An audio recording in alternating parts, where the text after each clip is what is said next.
kasaysayan, kababalaghan at iba pa ating tuklasin dito sa Historiador.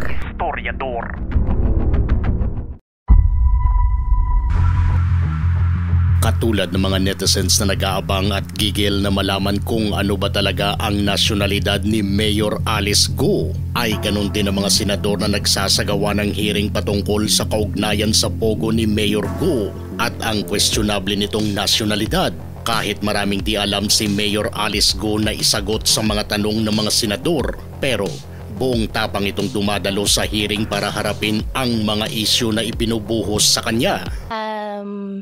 Your Honor, hindi ko po alam. Your Honor, hindi ko pa lang po siya masyado maalala po ngayon. Okay lang, check ko po. Hindi ko na po, Your Honor, hindi ko na po alam. Opo. Your Honor, wala po ako maalala po na mayroon pong any records po. Your Honor, hindi ko na po maalala po yung pangalan po. Ang pakay talaga sana sa hearing ng Senado ay ang alamin kung ano ang kinalaman ni Alice Go sa pogo. Pero nang nagsilabasa na ang mga questionabling dokumento sa pagkatao ni Alice Go, ay mas naging interesado pa ang publiko para malaman ito. Nagiging modus kasi ng mga Chinese ngayon na kumukuha ng Filipino citizenship, no, doon sa sinasabing late registration. Hahanap sila ng local civil registrar, karamihan dito ay sa probinsya, magpapa-issue sila ng certification that they were born in that barangay, ganitong date, at ang magtataka tayo dahil puro lahat sila late registration. Lahat po sila pinanganak sa Comadrona. Wala hong pinanganak na ospital dyan. So, again, no, that's an alarming information that we should all look into. Ikinadismaya naman ito ng Chinese-Filipino civic leader na si Teresita Ang Si. Ayon sa kanya, naging sarswela na ang hearing ng Senado at nag-focus na ito sa personal na buhay ni Alice Go. Hindi nito pinabura ng pagsasalita ng Senado kay Alice Go ng lingwaheng Chinese dahil hindi ito basihan ng kanyang pagka-Pilipino o hindi. Qua si Tiongkok lang. Qua si Philippine lang. Dagdag ba ng civic leader na makatas managalog si Mayor Go? Naging sarswela. I mean, it's very irritating to see our senator with so many national problems going below decency and digging out dirt, digging out about boyfriend, mga kasambahay, and all these things. News about her lifestyle, and all this tearjerker, mga drama and sarsuela, ang tawag ko dyan, ano? Matatas siya magtagalog. Ang galing ng Tagalog niya, ng Filipino niya. But you are questioning if she is Filipino or not. Ngayon, pinagsalita ninyo ng Hokkien at Mandarin. Kung matatas siya mag-Hokkien at Mandarin, sasabihin ko, conclude ba ninyo na Chinese siya? Well, my comment there is that she speaks Mandarin and Hokkien with a very local intonation. Local sa aming Chinoy, no? Hindi yan China accent.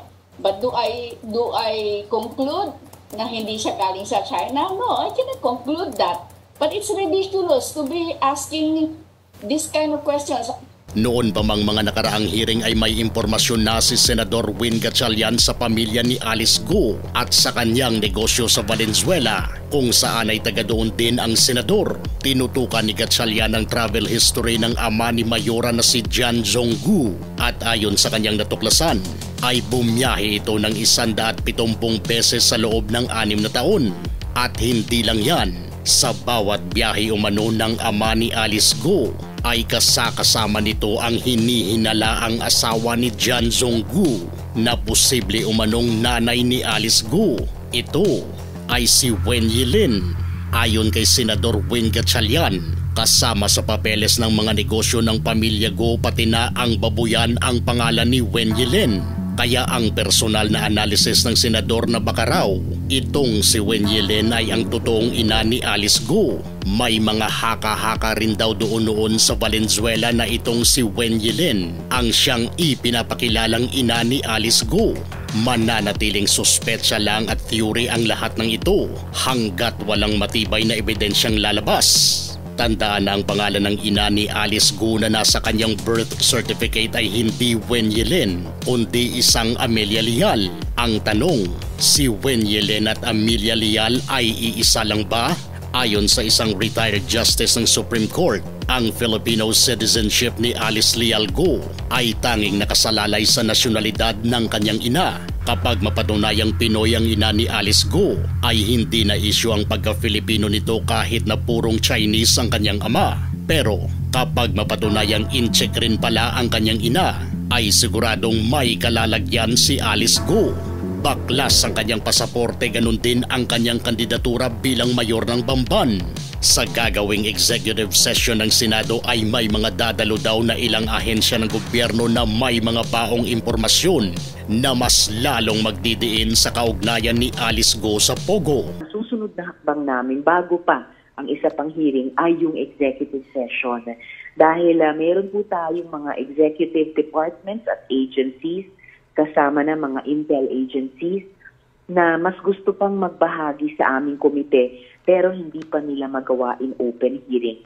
So gagawa po kami ng isang executive session ngayong mga panahong ito.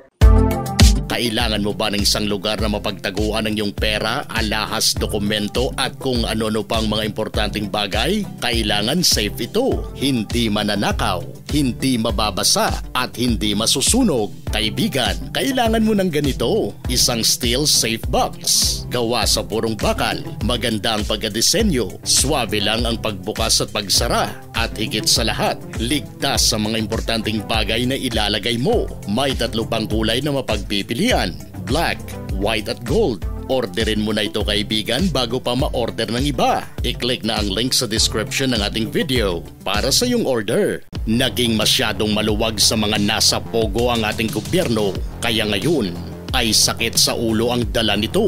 Dahil sa mga Pinoy na tumatanggap ng suhol ay maraming dayuhan ang nakakalusot at dahil sa mga authentic na hawak nilang dokumento ay dito na sila nanirahan o masenso at talagang nagpakasarap bilang isang Pilipino. Dahil sa perang natatanggap ng mga Pinoy na mula sa mga sindikatong dayuhan ay mismong bansa rin natin ang nahihirapan. Silang mga dayuhan ang may mga pera kaya sila ang mismong naghahari-harian habang tayo na mismong taga rito ay nananatiling naninilbihan para sa kanila.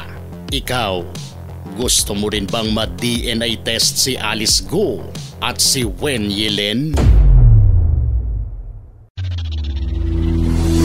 Kung gusto nyo ng mga ganitong klaseng videos, panoorin, pindutin ang notification bell, mag-subscribe at i-share sa mga kaibigan. Maraming salamat po hanggang sa susunod dito sa Historiador.